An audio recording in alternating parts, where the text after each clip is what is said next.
말씀 전하겠습니다.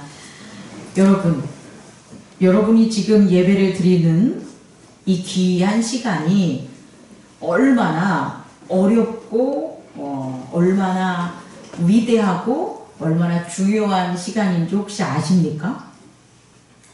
아니요. 여러분들이 얼마나 그 중요한 시간에 있고 또 이 시간이 얼마나 값진 시간인지를 깨닫는 저와 여러분 되기를 원합니다. 아멘. 기독교는 있잖아요. 유일한 하나님을 섬기는 종교예요. 그럼 다시 말하면 기독교적 측면에서 봤을 때, 우리의 신앙 안에서 봤을 때 신은 누구밖에 없어요? 하나님 한 분밖에 안 계시는 거예요. 그러면 다른 종교들은 우리의 측면으로 봤을 때, 믿음의 측면에서 봤을 때 다른 종교들은 하나님을 섬기는 게 아니라는 것을 우리는 알 수가 있겠죠. 이것을 개체적인 차이로 볼 수도 있지만 저는 하나님의 특성과 본질에 대한 이해적인 차이로 볼 수도 있다고 생각합니다. 되게 어려운 말인데, 하나님의 본질을 이해함에 있어서 어떻게 본질을 파악하냐, 이해하냐에 따라서 온전한 하나님을 알므로 섬길 수 있는 것이고, 타 종교적인 사람들이 그 하나님을 모르기 때문에, 알지 못하기 때문에 하나님을 온전하게 섬기지 못함으로 말미암아 하나님의 거짓됨을 섬기는 게 다른 것을 섬기는 게 될 수도 있다라는 것을 여러분에게 전하고 싶어요. 뭐 이렇게 시작이 거창하냐라고 보면 기독교는 분명한 차이점이 있다는 거예요. 뭐와? 다종교와. 우리는 종교라는 용어로 표현하지만 하나님을 설명하는 외적인 다른 신들이라고 하는 그런 우상들과 다른 기독교만의 아주 독특한 유일한 그런 특징이 있다는 거예요. 그게 뭐냐? 믿음입니다. 뭐라고요? 믿음. 잘 생각해 보세요. 타 종교들에게 있어서 믿음이 중요합니까? 우리는 우리 기독교에 익숙해져 있어서 타 종교들도 믿는 거지 라고 생각을 하지만 그렇지 않아요. 우리가 기독교와 조금 대조적으로 우리가 예를 들 수 있는 그런 종교가 불교인데, 불교는 믿음을 강조하지 않아요. 불교에서 가장 강조하는 것은 깨달음이에요. 도노. 내가 깨달는 거야. 나를 깨달으면서 내가 무엇을 해야 되냐면 두 번째, 공양을 하는 거예요. 섬기는 거예요. 뭔가를 갖다 행위적으로 뭔가를 갖다 이루어야 돼요. 그래서 그것에 있어서는 믿음이 중요한 게 아니에요. 믿는다고 어떤 일이 행해지는 게 아니라 내가 얼마나 깨우치는 도노를 하고 내가 얼마나 공덕을 쌓느냐에 따라서 그 다음의 결과에 영향을 미치는 거지, 내가 믿는 것에 의해서 다른 것에 영향을 미치는 게 아니라는 거예요. 다른 것도 그래요. 율법주의자들이나 철학을 근거로 한 이데아적 사상들을 봤을 때 그것은 개인의 깨달음과 병행하는 자기의 어떠한 공덕과 행위와 율법을 따르는 것, 이것에 의해서 바뀌는 거지 믿음에 의해서 바뀐다고 얘기하지 않아요, 여러분. 그런데 우리가 믿는 기독교, 예수 그리스도로 말미암아 하나님께 나아가며 하나님을 섬기는 기독교는 가장 중요한 게 뭐냐면 믿음인 거예요. 내가 깨달는 게 중요한 게 아니에요. 내가 뭔가를 발견하고 내가 뭔가의 업적을 이루는 게 그게 중요한 게 아니라고요. 또 내가 뭔가를 이루려고 내가 뭔가를 희생하면서 노력하면서 공덕을 베풀면서 뭐 어떤 구원으로 이루어가는 게 아니라는 거예요, 여러분. 그러니까 우리가 하나님께 나아가는 예수 그리스도가 전해준 이 기독교의 가장 중요한 핵심은 뭐다? 믿음이다라는 거예요. 그러니까 믿음으로 시작을 해서 믿음으로 완성을 하고 믿음이 있으면 그것이 먼저든 나중이든 상관없고 많든 적든 부유하든 이런 거 상관없이 믿음에 따라서 그 영향력을 미치는 종교가 우리가 섬기는 예수 그리스도를 통한 하나님 섬김이라는 걸 꼭 깨닫는 저와 여러분 되기를 원합니다. 그럼 이게 왜 이렇게 독특하냐면 믿음은 하나님과 그의 자녀의 일체성을 나타내는 거예요. 이거 이해할 수 있겠습니까, 여러분? 믿음이 뭐냐라고 보면 믿음은 한국말이잖아요. 우리 한글이기 때문에 뜻을 어떻게 전할 수가 없어요. 제가 풀이할 수가. 그런데 이 믿음이라는 것들을 마음과 비교를 한다면 우리의 마음은 서로서로 어떻게 됐습니까? 나누어져 있잖아요. 제 마음과 여러분의 마음이 다르잖아요. 그런데 믿음은 뭐예요?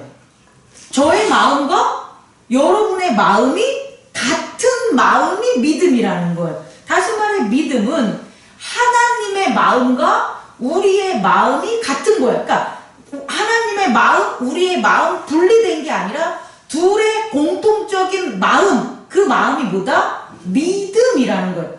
그러니까 믿음은 일체성을 증명하는 거기 때문에 기독교에서 가장 중요한 거예요. 예수님이 이 땅에 오셔서 그의 제자들과 유대인들에게 전할 때 제자들이 머리를 이렇게 흔들고 이해가 안 가고 유대인들이 예수님을 핍박한 이유가 뭐냐면 신성모독이에요. 이게 뭐냐면 아들이 아버지와 같다는 것을 그들은 인정하지 못하는 거예요. 근데 예수님은 하나님의 아들인 나는 누구와 같다는 거예요?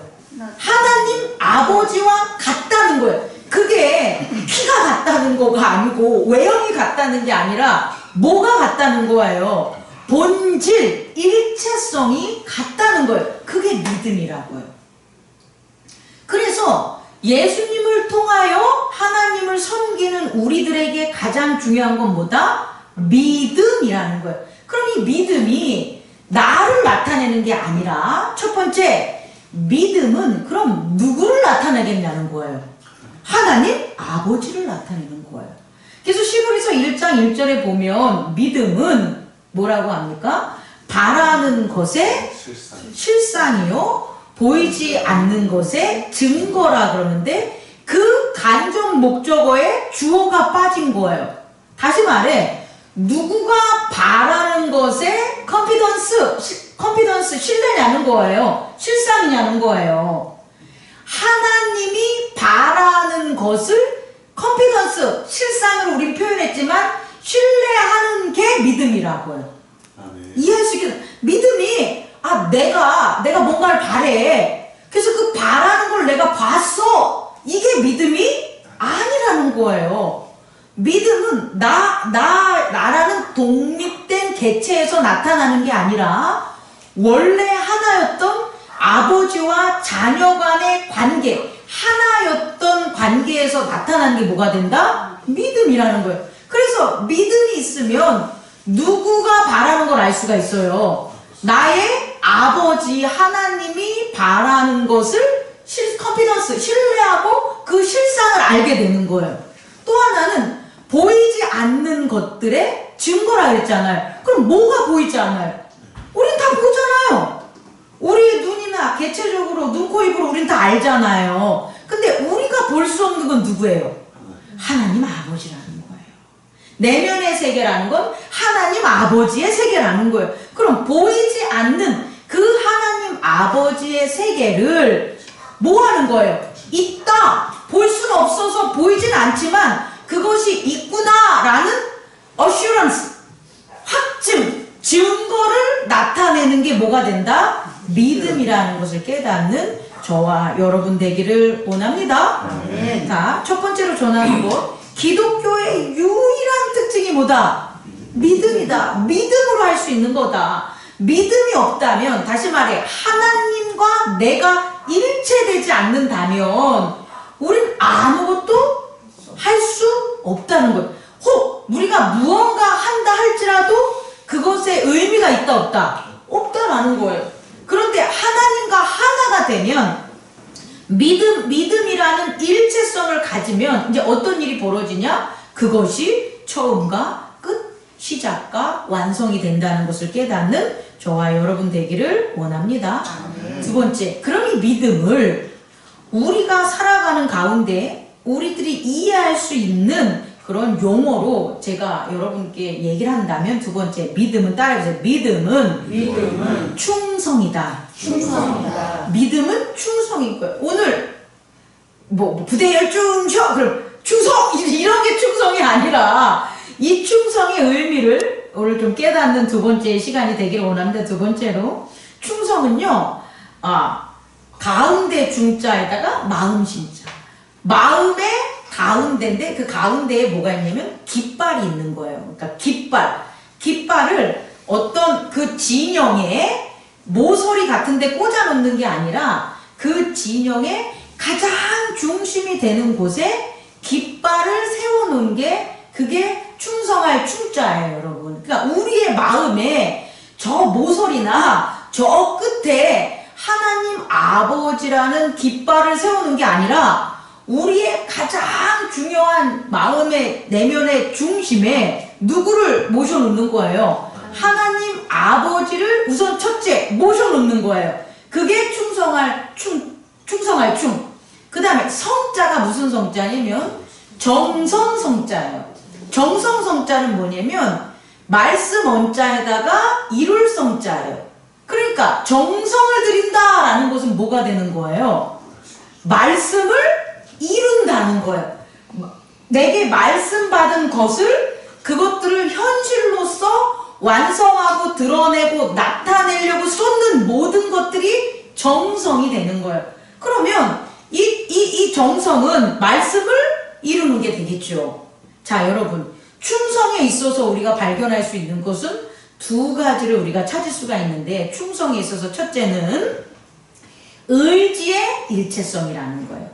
이 말이 뭐냐면 하나님의 의지를 내 어디다가 내 중심에 세워놓으면 내 마음은 나오지 않아요. 내 의지는 나타나지 않아요. 그런데 하나님의 의지를 내 마음의 모퉁이나 저 끝에다가 세워놓으면 그 마음에 뭐가 나타나요? 내 의지가 나타난다는 거예요, 여러분. 그렇다면 충성에서 우리가 찾아볼 수 있는 첫 번째, 두 번째, 첫 번째는 뭐냐면 우리가 하나님의 의지와 일체가 되는 게 충성인데, 그 충성의 모습에는 내 의지가 하나님의 의지와 일체가 되게 나의 내면의 세계의 중앙에 누가 있다? 하나님의 의지가 있다는 것을 깨닫게 되겠죠. 두 번째, 충성에 나타나는 특징이 뭐냐면 행 위의 이동성이에요. 이게 뭐냐라고 보면 정말 여러분 깜짝 놀랄 일이죠. 말씀 원자의 이룰 성자를 보면 말씀이 먼저 나온 거잖아요. 그럼 그게 이루어졌습니까? 안 이루어졌습니까? 안 이루어진 거지. 자, 빛이 있으라 라는 말씀이 있기 전에는 아무것도 안 이루어진 거잖아요. 그런데 말씀이 어떻게 하는 거예요? 빛이 있으라 라고 했더니 뭐가 있는 거예요? 빛이 있는 거잖아요. 이걸 뭐냐 그러면 행위의 이동성이라고.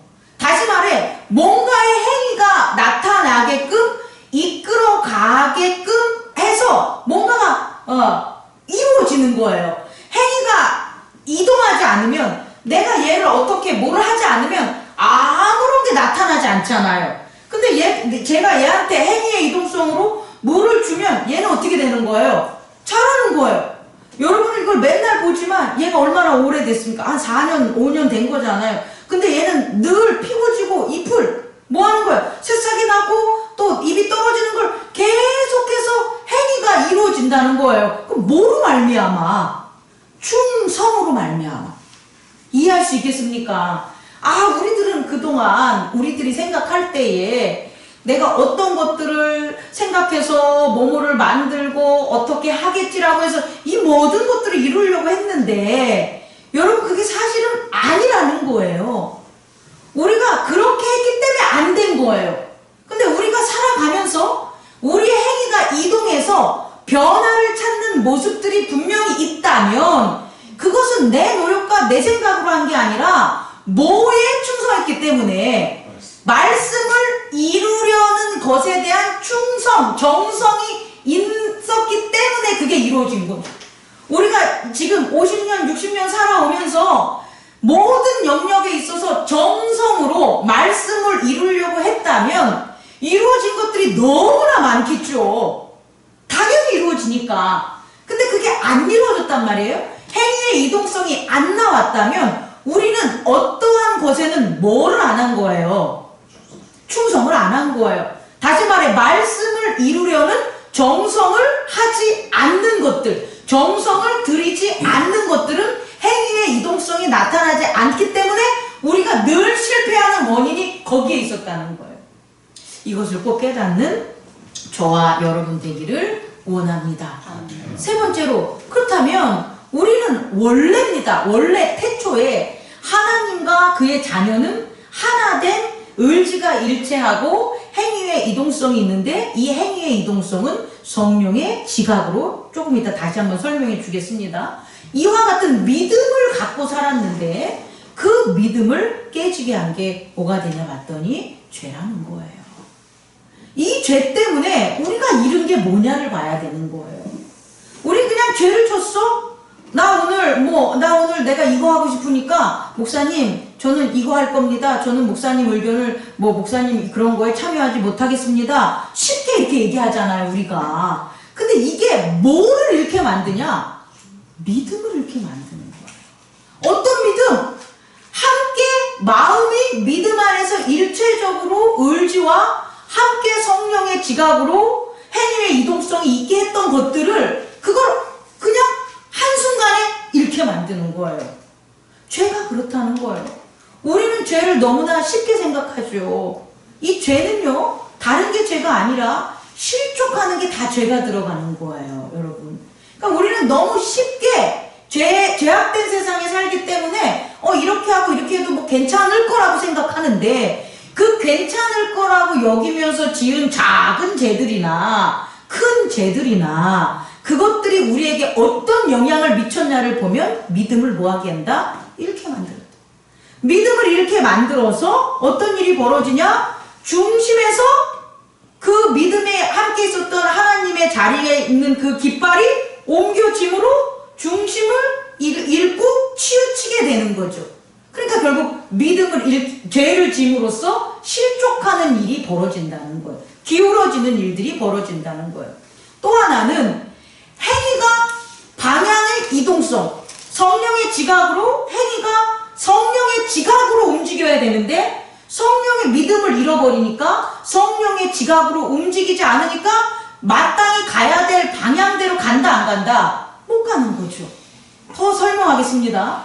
성령의 지각으로 가는 것은 하나님의 몸이 행동하는 대로 감각이 활용되는 거예요. 우리의 몸이 활용되는 거예요. 그게 성령의 지각이죠. 성령이 지각됨으로 하는데 내가 원하는 대로 내 몸을 사용하거나 내 입을 사용하거나 내 눈을 사용하는 건 아니잖아요. 성령의 지각으로 하는 것들은 하나님의 예정된 행위들을 나타내는 그 예정된 행위로 이동하게 하는 거잖아요. 이해하죠? 그러니까 그렇게 못하게 만드는 게 뭐가 되냐? 죄가 된다는 거예요. 그래서 궤도를 이탈하는 거. 어떻게? 하나님은 이와 같은 예정으로 우리를 이끄는데 죄를 지니까 실족하게 되고 마음이 기울어지게 되고 의지가 기울어지게 되고 행동과 생각이 방향을 잃게 되는 거죠. 그래서 어떤 일이 벌어지냐? 해를 당하는 거예요. 해를 당한다. 원래는 하나님이 정해준 궤도대로 가면 해를 당하지 않겠죠. 그런데 거기서 벗어나면 해를 당하는 거예요, 여러분. 우리가 어떠한 고난과 역경이 만약에 우리에게 와요. 그럼 그거는 고난과 역경이 오는 길목으로 우리가 끼어들었기 때문이에요. 우리가 가는 곳이 올바르고 곧은 곳으로 가는데 고난과 역경이 오질 않아요, 여러분.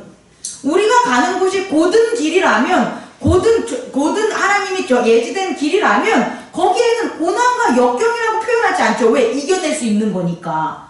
근데 그렇지 않게 여겨지는 것들을 고난과 역경이라고 한다면 그것은 죄 때문에 있는 실족과 그 다음에 방향을 잃고 그 다음에 해를 당하는 거라를 깨닫는 저와 여러분 되기를 원합니다. 그렇다면 세 번째, 이런 믿음이 우리에게 주는 효용과 분명한 혜택이 있을 거 아닙니까? 그게 뭐냐? 오늘 발견하는 여러분과 제가 됐으면 좋겠습니다. 이 믿음이 우리에게 주는 게 정말 엄청난 것 중에 하나가, 따라해보세요. 순종. 오베이라는 걸 가능하다.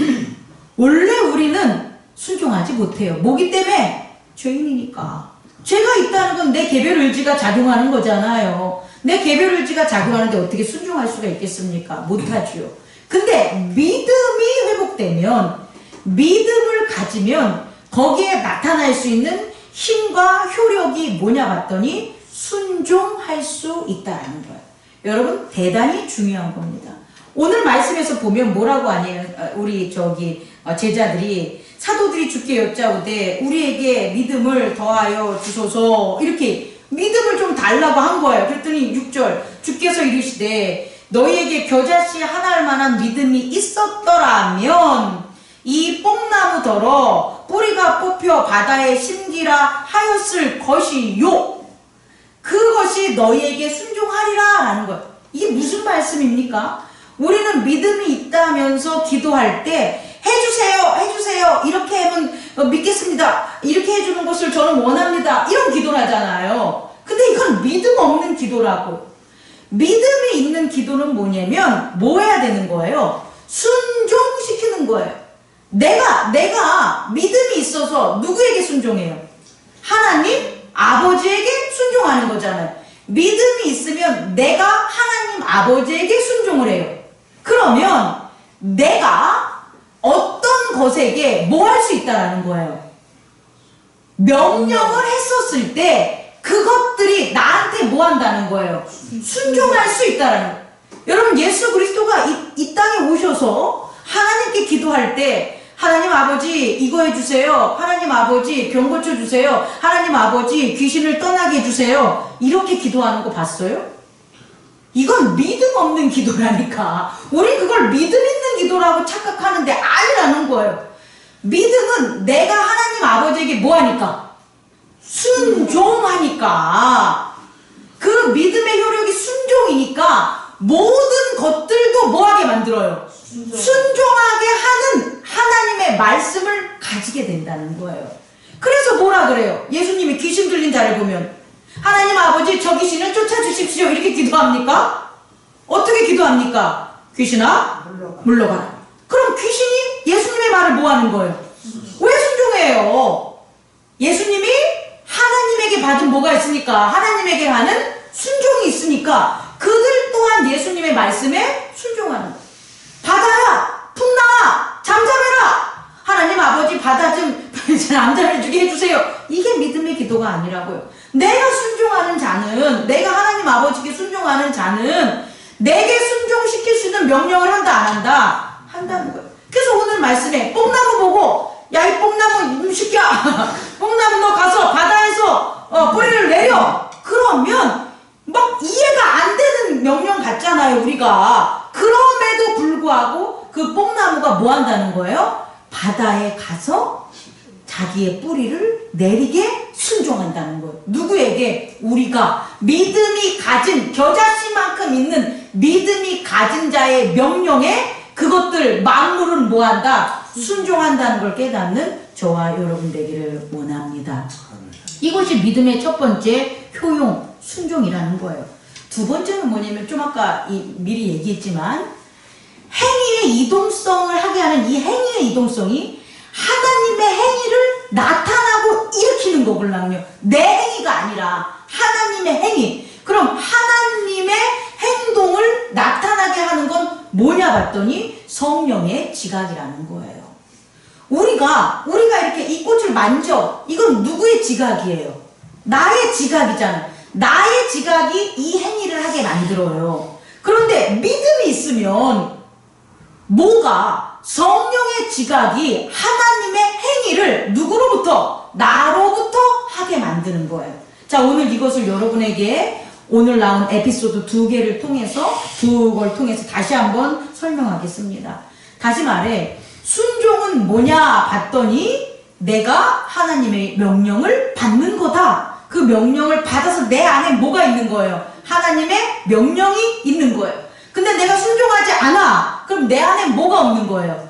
하나님의 명령이 없는 거예요. 말씀이 없는 거예요. 의지가 없는 거예요. 다시 우리가 순종하면 우리 안에 뭐가 있어요? 하나님의 명령이 있어요. 하나님의 의지가 있어요. 하나님의 말씀이 있기 때문에 우리가 명령할 수 있고 우리의 명령을 만물은 따르게 되는 거예요. 여러분 이해할 수 있겠죠? 그 예가 뭐냐면 7절부터 나오는 거예요.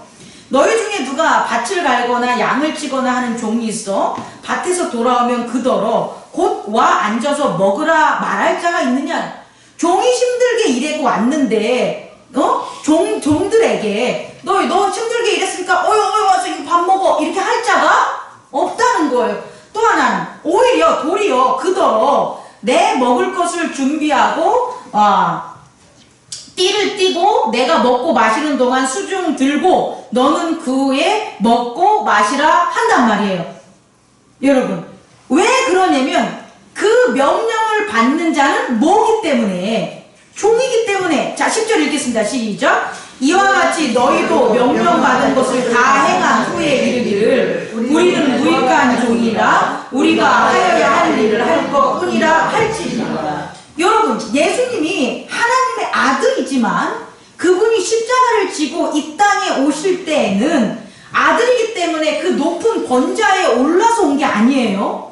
하나님의 아들이지만 하나님에게 어떤 자세로 그에게 순종했나 보면 여기서 말한 종처럼 예수님이 하나님의 아들로 모든 것을 다 가지고 있지만 내가 가진 모든 것은 다 누구 거예요? 하나님 아버지 거니까 내 것은 없는 나는 무익하다는 종의 입장으로 예수 그리스도는 하나님께 뭐 했다는 거예요? 순종했다는 거예요, 여러분. 그래야지 믿음의 효력이 나타난다고요. 예수님의 믿음은 여기서 나오는 거고 우리의 믿음도 여기에 나와 있는 거예요. 우리가 하나님의 자녀로 죄사함을 받았다고 이 땅에 살아가면서 저는 하나님의 자녀입니다 의심되면서 야 이 죄인들아 내가 니들은 심판당할 텐데 나는 뭐 천국 간다. 야 내가 기도했더니 하나님 아버지가 나를 다 들어준다. 너희들은 기도도 못하고 이 바보 같은 것들 맨날 그렇게 사는 거지. 이런 건 된다 안 된다. 이건 참된 믿음이 아니라는 거예요. 참된 믿음은 순종이라는 걸 나타내는데 그 순종은 어디서 오냐 봤더니 나는 뭐 하라는 거예요? 무익한 종이라는 거예요. 왜? 내게 있는 모든 게 누구 거니까? 아버지의 거니까. 그래서 나는 무익한 종으로 아버지의 것과 아버지의 명령에 순종한다는 거예요. 그래서 나는 유익해질 수 있는 거예요. 그래서 나는 하나님의 아들로서 살아갈 수 있는 거예요. 근데 우리는 거꾸로 하는 거지. 내 하나님의 아들로 살아가는 뭔가를 막 택하려고 그래. 그렇지 않습니다, 여러분. 자, 믿음에 있어서 믿음이 순종이라는 거와 성령의 지각이라는 하나님의 행위의 이동성을 나타내는데 그것들이 실상 봤었을 때 보면 어떤 모습으로 나타나냐 보니까 종의 자세로 무익한 종의 자세로 해야지만 우리는 오베이할 수 있다라는 거예요. 내가 조금이라도 높아져. 내가 조금이라도 잘났어. 내가 조금이라도 아들의 권리를 나타내려고 해. 그럼 우리는 거기서 나타나는 게 뭐다? 순종하지 못한다. 마치 탐자처럼. 탐자가 맨 처음에 순종하지 못했잖아요. 왜? 내 것이 있었으니까. 아버지, 내 분깃이 있잖아요? 내가 아빠 자녀니까 분깃 주세요. 그 내 것을 갖다 가졌을 때 탐자는 순종하지 못했잖아요. 근데 그 모든 걸 다 잃어버렸어. 잃어버리고 나니까 이게 내 게 아니라 누구 거였다는 거예요. 아버지 거구나. 그러니 내가 하나님과 아버지에게 죄인이구나. 내 거 잃어버린 게 뭘 회개할 일이겠어요. 그게 아니라 아버지의 재산을 다 잃어버리는 이 멍청한 죄인이 됐습니다 라고 회개하는 거잖아요. 그게 바로 순종이라는 거예요. 나를 무익한 종으로 여기는 거. 그 다음에 두 번째는 뭐가 되냐? 그런 것들을 오늘 이 에피소드에서 우리가 확인할 수 있다라는 거죠. 이게 하나님과 아버지와 우리의 의지의 일체성을 나타내는 거다. 두 번째는 있잖아요. 좀 이게 조금 시간이 갈 수 있는데 되게 의아한 걸 얘기할게요. 오늘 함께 우리가 읽었던 그 내용을 보면 여러분 정말 귀한 말씀이 있는데요. 예수님께서 어떤 마을에 들어간 거예요. 갔는데 그 마을에 문둥병자들이 있었던 거예요. 나병 환자들이. 근데 나병 환자들은 사람들과 접촉을 합니까? 안 합니까?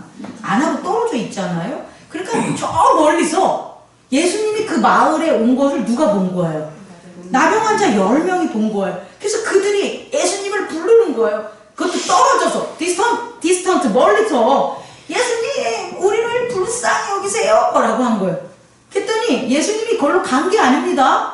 가서 뭐 낫게 한 게 아니에요. 그래서 예수님도 얘기한 거지. 야 니들 말이야 제사장한테 가서 네 몸을 보여 이거 끝이야. 자 여러분 이거 한번 봅시다. 예수님이 그 나병 환자를 처음 만난 거잖아요. 그런데 나병 환자는 자기 불쌍히 여기다는 건 고쳐달라는 거잖아요. 근데 예수님이 고쳐준다는 그런 얘기를 그들한테 한 게 아니라는 거예요. 그냥 불쌍히 여겨주세요 라고 했더니 예수님이 뭐라고 하냐면 니들이 뭐하라? 제사장에게 니들 몸을 보여라 그런 거. 그런데요 그들이 제사장한테 몸을 보이는 게 쉬운 일일까요? 어려운 일일까요? 추방당했는데 문둥병자가 제사장 찾아가면 돼? 안 돼요. 아니 안 고쳐줬잖아요. 되게 어려운 일이에요. 근데 이 어려운 일을 해서 이들이 누구에게 향하는 거예요?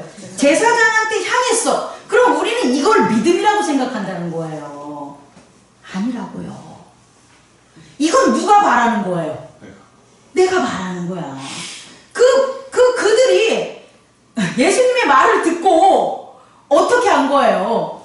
그 제사장을 향해서 가는 게 언뜻 보기에는 예수님의 말씀을 믿고 뭐 한 거예요? 제 따르는 것처럼 보일 수가 있겠지만 사실은 그들이 뭐 하는 거예요? 원하는 거라는 거예요. 그들이 원하는 걸 이루려고 제사장한테 가는 행위를 보인다는 거예요. 이게 금요일날 우리 전도사님이 전한 말씀의 에피소드 중에 예수님이 얘들아 배를 띄어 강 건너로 가자 라고 이렇게 말씀을 해요. 그럼 예수님의 말씀은 뭐예요? 강 건너로 가자. 그럼 얘네들이 강 건너로 간다는데 강을 건너서 배를 타고 가는 것은 마치 예수님이 강 건너로 가자 라고 했을 때 그 말씀에 순종하는 것처럼 보이잖아요. 그런데 그들이 막상 뭐가 일어나니까? 풍랑이 일어나니까 예수님 왜 잠잡니까? 나를 살려주세요 라고 해가지고 강 건너로 가자라고 한 예수님의 말씀에 순종하지 않고 오히려 자기를 살려달라고 하는 거예요. 그래서 예수님이 믿음이 약한 자야 라고 하는 거라. 자 우리가 되게 실수하고 이제 뭐랄까 좀 잘못 생각하는 것 중에 하나가 내가 바라서 말씀에 따르는 거와 그러니까 내가 바라는데 말씀을 따르는 거와 나의 바람이 없는데 순종하는 것은 분명한 차이점이 있다라는 거예요. 근데 우리는 그동안 내가 바라는 것은 순종 잘했다니까 내가 바라니까 근데 내가 바라지 않는 것을 순종하냐는 거예요. 우리가 그런 명령을 오베이를 우리가 따랐냐는 거예요. 아니라는 거예요. 왜? 믿음이 없으니까. 믿음으로 한 게 아니니까. 그런데 오늘 이 사람들이 10명이 어쨌든 믿음으로 병이 고쳐지는 건 고쳐질 수도 있지만 믿음 아니어도 고쳐져요. 하나님의 뜻이니까. 근데 그렇게 갔어요. 가는 도중에 뭐 한 거예요? 나병이 다 나은 거예요. 근데 이들 중에 잘 보세요. 9명은 뭐 한 거예요? 집으로 갔든 아니면 제사장한테 갔든 모르죠. 그런데 누가? 한 명이 자기 나은 것을 보고 어떻게 한 거예요? 예수님에게 돌아왔어. 자, 이 행위 나병에서 나서 예수님에게 돌아온 이 나병 환자의 행위는 그의 생각으로 나온 행위일까요? 그는 왜 예수님에게 돌아왔을까요? 그가 행위가 이동했잖아. 그것은 성령의 지각이 작용한 거예요. 성령의 지각이 작용하면 내가 하려고 하거나 계획하지 않았던 하나님의 행위가 나타나게 되는 거예요. 그래서 하나님께 뭐를 돌리는 거예요? 영광을 돌리게. 그랬을 때 예수님이 뭐라고 하냐면 내 믿음이 너를 구원했느니라. 너무 멋지지 않습니까? 우리들은 그동안 믿음이라는 것에 대해서 상당히 추상적인 것뿐만 아니라 나의 개인적인 어떤 의지적이고 바람적인 측면에서 우리는 믿음을 생각했습니다. 그러나 이 믿음은 우리 게 아닙니다. 이 믿음은 하나님의 의지이자 하나님의 행위에 우리가 속하는 거예요. 그럼 하나님의 것에 우리가 속하는 게 믿음인데 거기에는 뭐다? 순종, 충성이다. 그리고 그 충성은 두 가지를 나타내는데 하나는 순종의 능력을 나타내고 하나는 성령의 지각에 의한 행위의 이동성. 나는 전혀 내 지각과 내 생각으로 하지 않는 일들을 내가 하게 되는 그와 같은 것들이 뭐로 인해서 이루어진다? 믿음으로 인한다. 그래서 믿음이 뭐라고 아까 했죠? 하나님이 바라는 것들을 확신하게 하는 것이요. 또 하나님의 세계를 그 나라를 뭐하게 하는 거다? 있다는 증거를 주는 거다라는 것을 깨닫는 저와 여러분 되기를 원합니다. 마지막으로 그래서 그 믿음이 있는 자는 뭘 가지고 있는 자냐? 천국을 가지고 있는 자라는 거예요. 왜? 하나님의 의지와 하나님의 행위가 이루어지는 곳이 뭐가 되니까? 천국이. 옆 사람하고 인사하세요. 여러분 안에 믿음이 있다면 여러분 안에 하나님의 나라가 있습니다. 하나님의 나라가 있습니다. 기도하겠습니다.